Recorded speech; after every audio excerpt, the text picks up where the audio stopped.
You're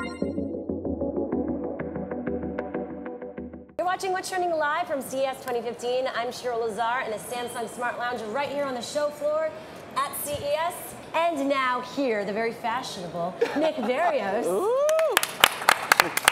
So this is a fun segment because we haven't had someone that's like really big in the fashion world to talk about the blend of where fashion and tech are headed. Right. So you are the guy. Tech chic. Yes. Who knew? And there is a blending of technology with fashion. And, you know, luckily I'm here at CES hosting the Fashion Wear Show presented by Living in Digital Times. And it's a great way of showing where wearables are going. That was kind of a tongue twister. Yeah, and it's to show that it can go somewhere else, and it can actually be defined. When we say wearables, it can actually be wearable. Yeah. You know, so it's not something that can just be used while you're on the treadmill, but oh my God, you can have cocktails in the meatpacking district with my Fitbit.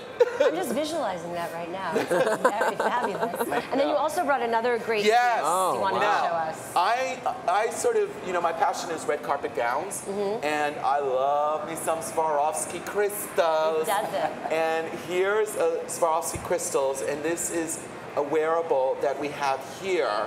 For example, yes, it's a crystal, but you've got the Misfit in there as well, so it's monitoring. It's in there. What does it do? And it can monitor. It can, you know, find out your caloric intake, and you know, sort of give you information, let you know how much more you need to walk. You know, so for me, it's perfect for a red carpet for actresses. It's actually great. You know, I say, imagine that maybe a red carpet actress, she can be wearing this on the red carpet and realize how much calories she worked up from one end to the carpet to the other. Perfect. Yeah. Right? Well, there you go. I mean, could you have imagined, you're obviously a designer, that we would come to this point where you're thinking about technology in your fashion? Because you come from a traditional, you know, fashion background where you were DIY, like putting stuff together yourself. Right. It's a different, you know, it's a different way of, it's bedazzling, but with an actual point.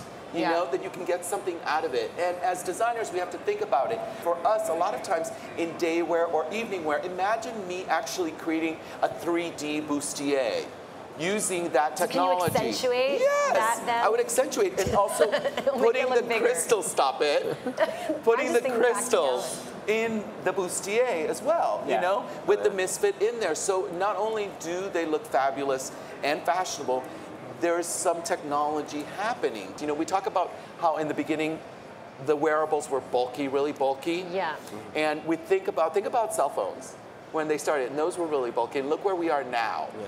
So I think, you know, we're gonna laugh. It's a good analogy. You know, we're gonna laugh at that. So do you ever see like maybe like a technology company and like a designer of like a fashion design company working together to create something like that? And I have to say that with designers, we saw a transition in terms of a lot of the work that we did, maybe 10 years ago, we did with our hands when it comes to like pattern making, for example, now is almost completely on computers and technology. So, but it doesn't change you being creative. Yeah. So I think that's where we're headed. So definitely I do see a marriage of computer geeks with fashion geeks, you know? And on that note, can I just say something? Yes. This is my first time at the CES. Yeah. And I had preconceived notions of the attendees. And I was thinking like computer geeks, right? But I was thinking of like the 70s version of a computer geek. And skinny jeans, hipster beards, a lot of $300 boots. I love it. I love it.